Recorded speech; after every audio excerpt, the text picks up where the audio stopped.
പക്ഷേ ഒരു ഫുൾ സ്കോഡും കൊണ്ടാണ് വരും കേട്ടോ.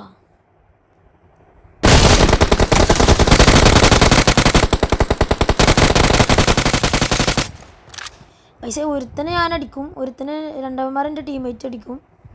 ഇനി ഒരുത്തന് ആ പാറൻ്റെ മേലുണ്ട് കേട്ടോ. അവൻ്റെ കൂടെ വെച്ച് കടക്കുന്നുണ്ട് കേട്ടോ. അവനങ്ങനെ അടിക്കണം നോക്കിയോ.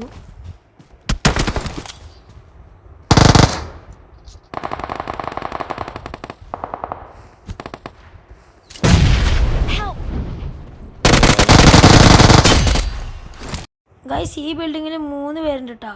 ഇതിൽ പീക്ക് ഇങ്ങനെ കറക്റ്റ് യൂസ് ചെയ്യേണ്ടത് ഞാൻ പറഞ്ഞുതരാം.